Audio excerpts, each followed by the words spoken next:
सौतेली माँ। एक अनकही ममता की कहानी। गांव के किनारे एक छोटा सा घर था जहां 10 साल का लड़का आरव अपने पिता के साथ रहता था। उसकी माँ का देहांत तब हो गया था जब वह बहुत छोटा था। माँ के बिना उसका जीवन सूना था, लेकिन वह अपने पिता से बहुत प्यार करता था। समय बीता और एक दिन उसके पिता ने दूसरी शादी कर ली। घर में एक नई औरत आई, सविता। जब सविता पहली बार घर आई तो आरव के मन में डर बैठ गया। उसे लगा, अब मेरी जिंदगी बदल जाएगी, शायद बुरी तरह। गांव वालों की बातें भी उसे डराती थीं। सौतेली मां कभी सगी नहीं होती। सविता ने कोशिश की उसे बात करने की, पर आरव उसे दूर दूर ही रहता। शुरुआत के दिनों में सविता सख्त लगती थी। वह आरव को समय पर उठाती, पढ़ने के लिए कहती और घर के छोटे मोटे काम भी करवाती।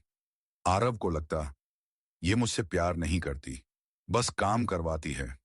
एक दिन गुस्से में उसने कहा, आप मेरी मां नहीं हो, मुझे मत सिखाओ। ये सुनकर सविता चुप रह गई। उसकी आंखों में आंसू थे, लेकिन उसने कुछ नहीं कहा। सच का एहसास कुछ दिनों बाद आरव बीमार पड़ गया। तेज बुखार। वह बिस्तर से उठ भी नहीं पा रहा था। उस रात उसके पिता काम से बाहर थे।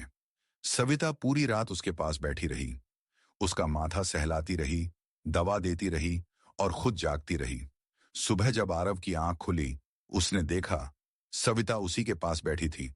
उसकी आंखों के नीचे काले घेरे थे। धीरे से उसने पूछा, आप सोई नहीं? सविता मुस्कुराई। मां कभी अपने बच्चे को बीमार छोड़कर सोती है क्या? उस दिन पहली बार आरव का दिल पिघला। उसे समझ आया, प्यार खून के रिश्तों से नहीं, दिल से होता है। धीरे धीरे वह सविता के करीब आने लगा। वह उसे मां कहने लगा। सविता भी उसे अपने सगे बेटे प्यार करने लगी।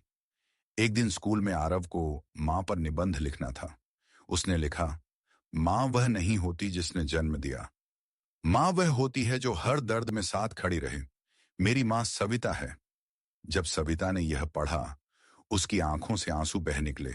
लेकिन ये आंसू दुख के नहीं, खुशी के थे। सीख, हर सौतेली मां बुरी नहीं होती।